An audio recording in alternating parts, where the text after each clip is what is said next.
Baaana Massik. Chapter 1. In the year 2184, Earth hummed under the iron grip of the Bitcoin Mining Corporation, a monolithic empire that had risen from the ashes of old nations. Supreme Emperor Fink ruled from his towering citadel in what was once New York, now rechristened the Nexus. The air was thick with the ceaseless whir of giant mining rigs, their heat exchangers venting steam into perpetually overcast skies. Gone were the days of sovereign states. Now, every transaction, every breath, was logged on the immutable blockchain, enforced by the corporation's unyielding algorithms.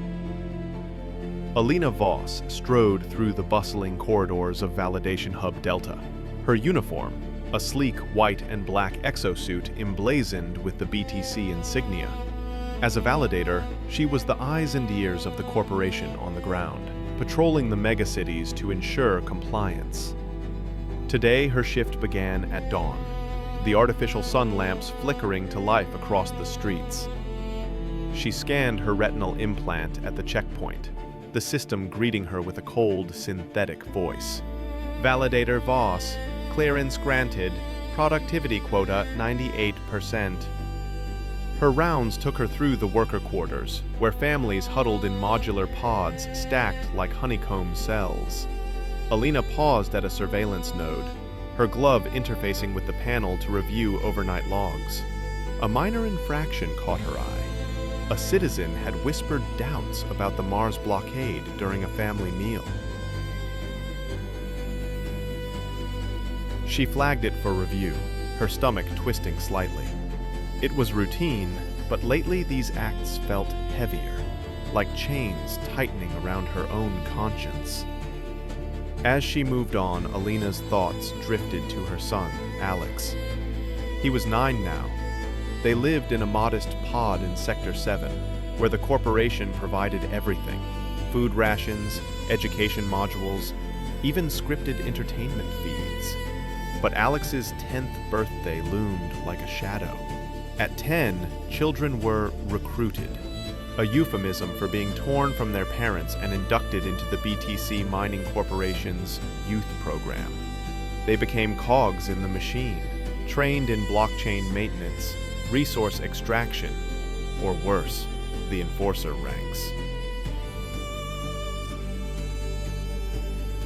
Alina leaned against a railing overlooking the central plaza, where holographic billboards proclaimed the glory of Emperor Fink. Unity through obedience, one flashed. She watched parents herding their younger children to indoctrination classes, their faces etched with resigned fatigue. Was this truly progress? The corporation promised security after the chaos of the old world, but at what cost? Privacy had been the first casualty. Every device, every conversation monitored by AI overseers. Dissenters vanished into re-education camps, their digital footprints erased as if they never existed. Her mind wandered to the stars, to Mars. Colonized in 2079 amid great fanfare, it was meant to be humanity's new frontier. But the rebels, those who rejected the one-world government imposed by the nascent BTC Alliance, ignited a civil war. Flames of resistance spread across the red dunes, turning domed cities into battlegrounds. The corporation, deeming recapture too costly, transformed Mars into a penal colony, shipping Earth's undesirables there to rot. But the prisoners didn't rot. They broke free, forging a ragtag society from the ruins. Whispers in the underground feeds spoke of their defiance, of free markets unbound by corporate chains. Alina had overheard such talk once, in a dimly lit maintenance tunnel, and reported it dutifully. Now, doubt gnawed at her. The corporation had responded by erecting the Orbital Secure Zone, a vast network of satellites, drones, and energy barriers encircling Mars. Nothing entered or exited without Fink's explicit permission. Escape attempts were met with vaporization. Alina's communicator buzzed, pulling her from reverie.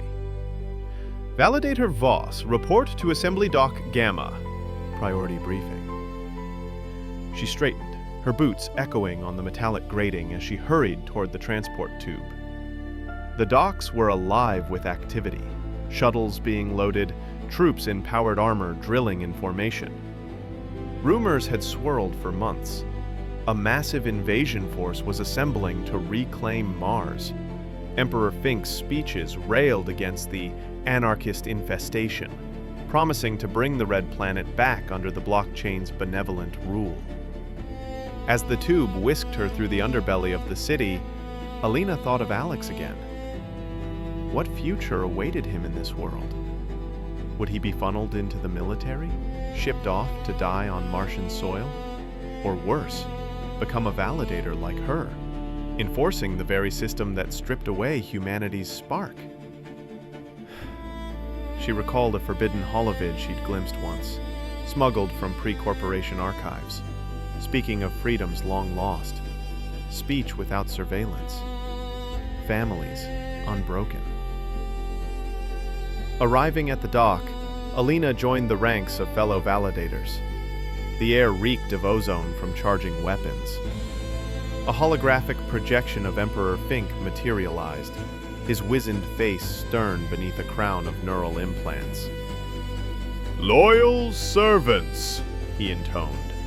"The time draws near to purge the Martian heresy. Your vigilance ensures our empire's eternity." The crowd saluted, but Alina's hand rose mechanically, her mind elsewhere.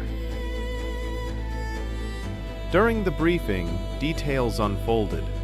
Fleets of warships, augmented infantry, orbital bombardments.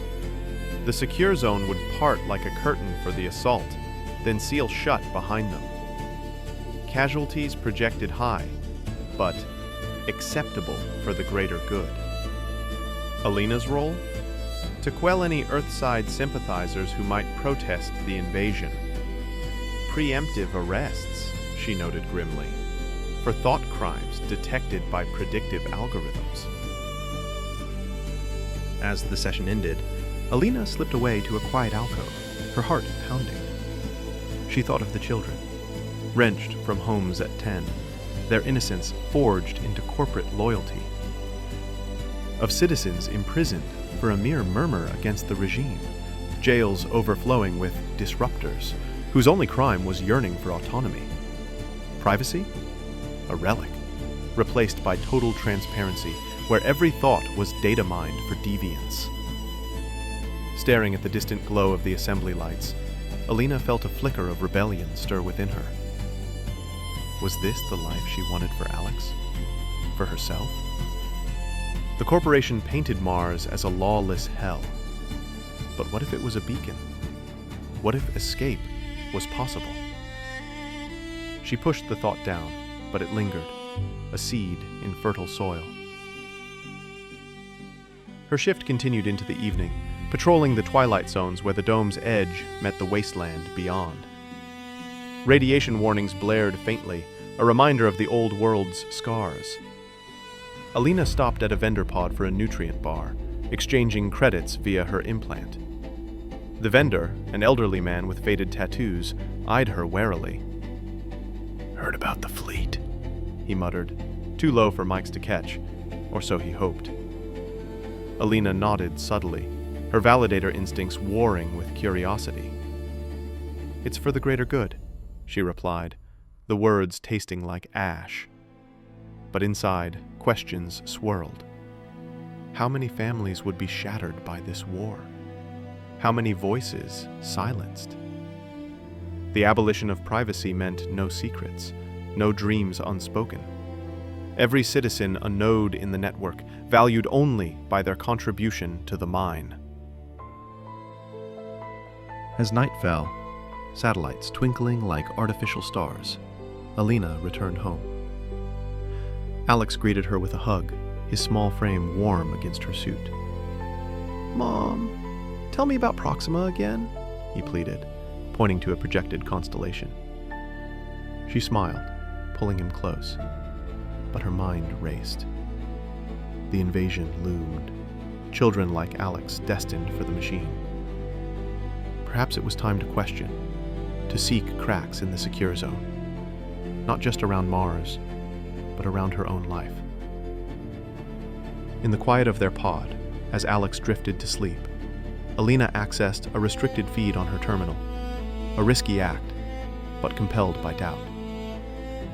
Fragments of Martian broadcasts flickered, tales of freedom, of societies unbound.